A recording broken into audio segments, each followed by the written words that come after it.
Volvo V70. Favorite of families for decades, but this one's a little different. This one is that rare species that feeds from the green pump. Let's go start her up.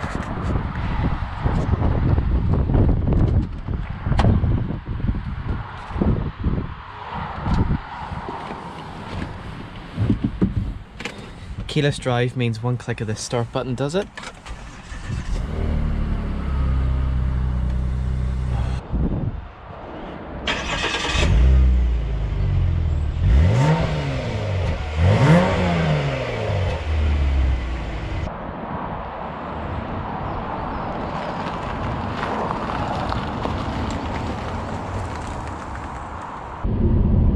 So why, you ask? In the UK, a world of diesel lovers at the time, this car's 2008, so that was the height of petrol is from the devil.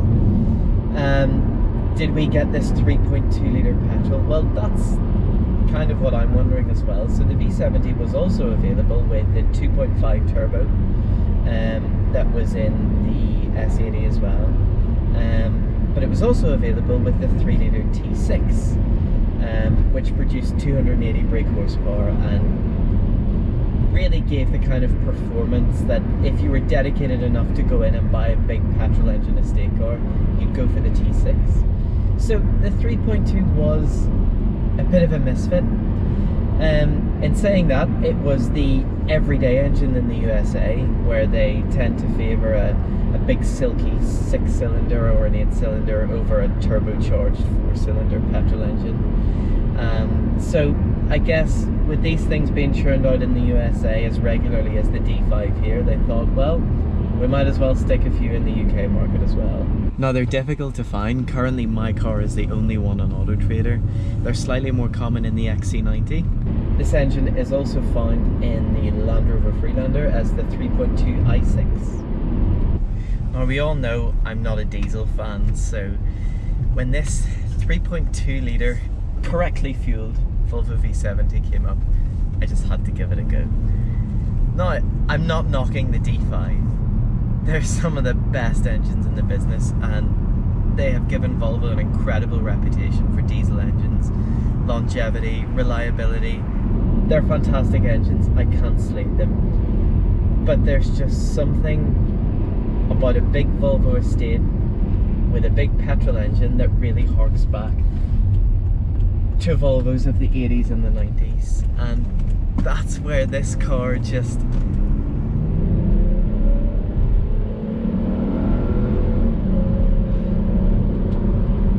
comes into its own. It's just so happy purring around town, returning 27 miles per gallon. That's not bad, as it is when you plant your foot and unleash all of those 6 cylinders to create that trademark Volvo howl.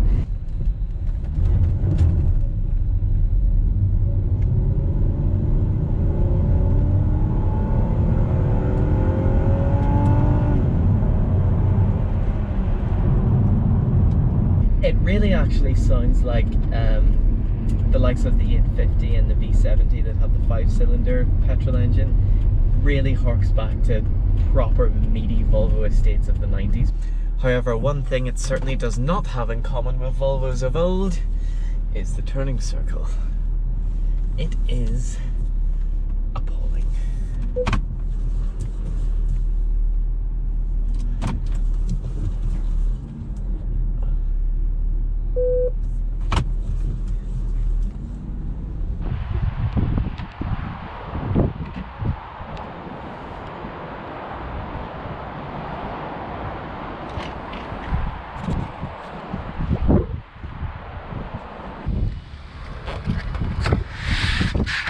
It's what Volvos do best, right?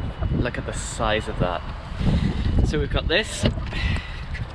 I'd love to know what that's for. I can't... Someone tell me, please. Comment, let me know what that's for, because I've seen it in a V50 as well. I have no idea what the purpose is. More storage there.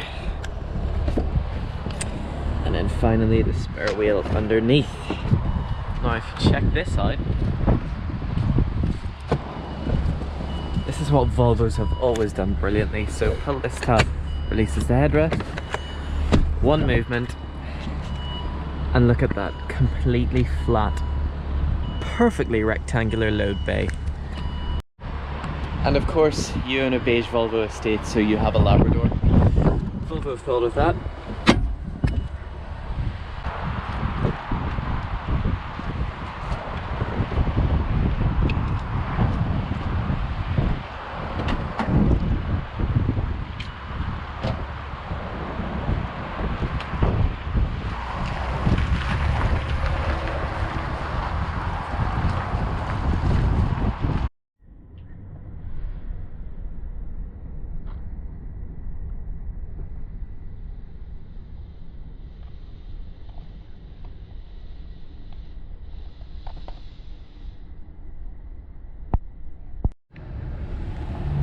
Really nice simple instrument cluster on these. You've got this here where you can read any messages, and then you've got the info wheel to scroll through your trip computer.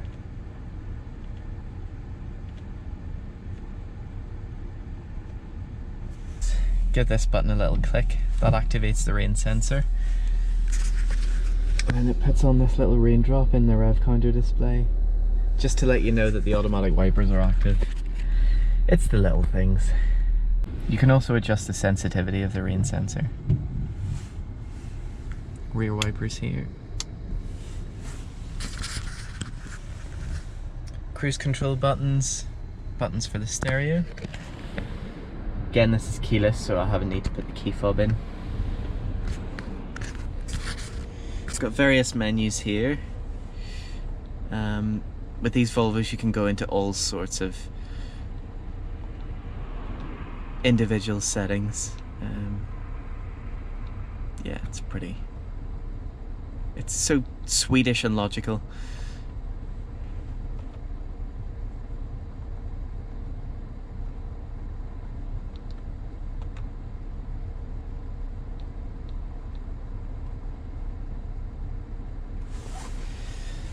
It's also got this floating console, as they called it, so you can keep some stuff behind there.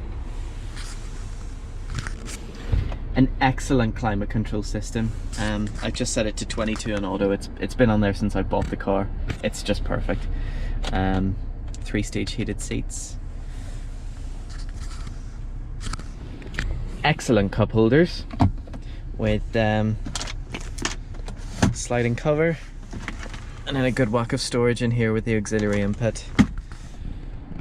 And if you click the left and the right mirror adjusters at the same time, the mirror's filled in. Another nice touch is the electronic parking brake, which is this little switch down here. You simply push to apply and pull to release.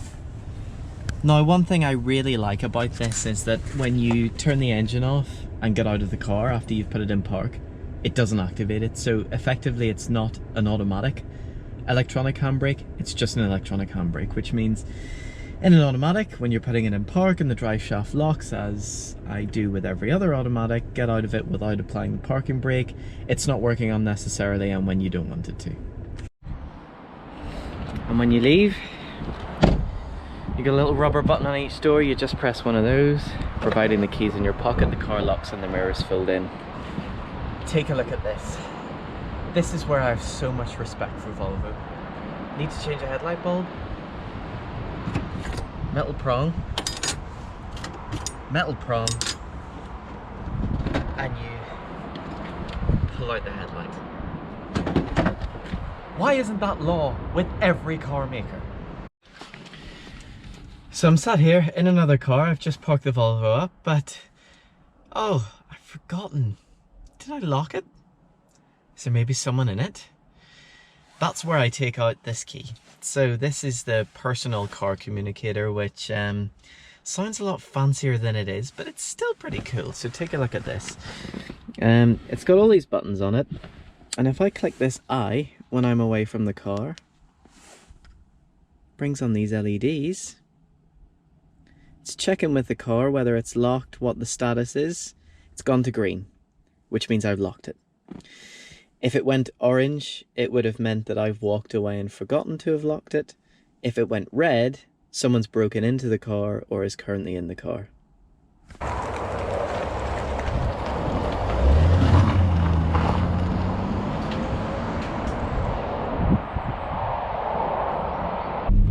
This car is 13 years old with 111,000 miles, and there is not a single rattle, creak or groan from this cabin. It feels like I've just picked it up from the Volvo dealership back in 2008. Now, a large part of that could be down to the fact that it hasn't been 111,000 miles with a D5 rattling away under the bonnet. I'd say the silky smooth petrol has had quite a bit to do with that, but it's still such a testament to how well these things have been put together.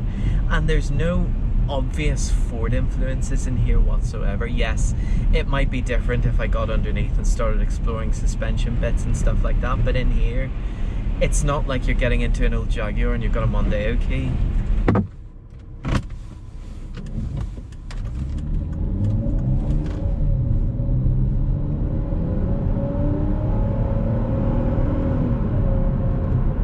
Another real family-friendly touch with these Volvos is the sheer amount of movement within the seat and the steering wheel.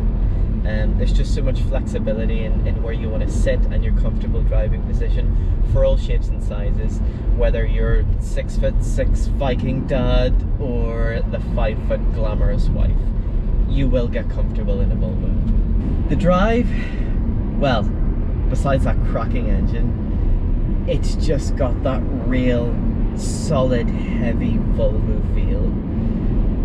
Without being a labour to drive, of course. This power steering is lovely and light when you need it to be, but while you're driving it, it's got that weighty feeling of being connected to a proper solid brute of a car, which is a feeling the Swedes were always great at producing.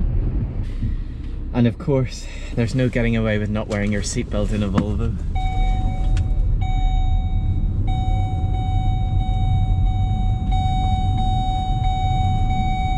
So the 2.5 turbo petrol was available as an automatic or a manual, and there were two outputs. There was the 197 brake horsepower and there was the 227. Then there was the 3-litre T6, which produces 280 brake horsepower.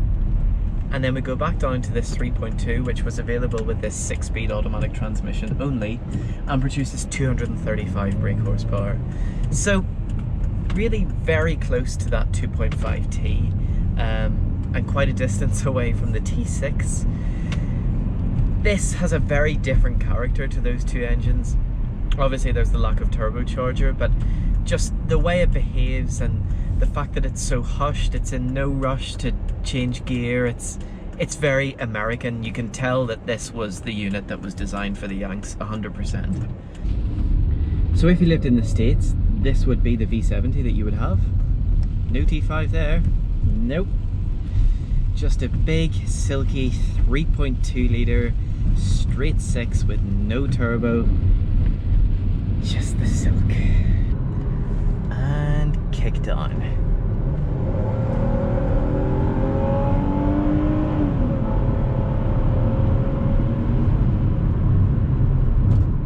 Got to the speed limit very quickly. I actually bought this car from Milton Keynes.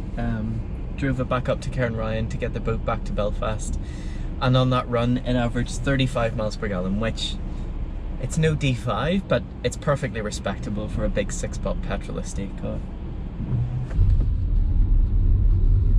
I honestly love this thing. It's just so good at everything. It's like that kid you hated in school who was great at sports, straight A's, social butterfly. It does everything, and it's so good at everything it does. And with this engine, oh, you just want to drive it more and more. It almost makes me wish I was married with 2 kids and a big dog so that I actually had a purpose to keep this car.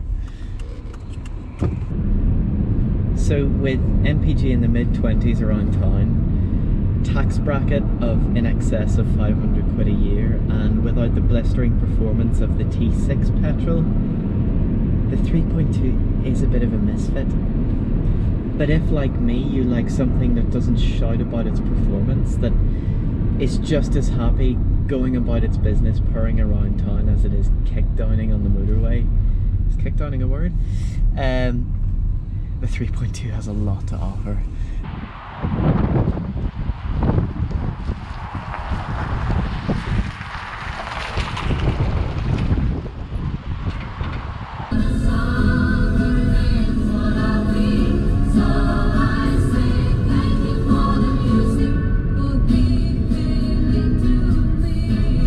No, Sweden. Thank you for the Volvos.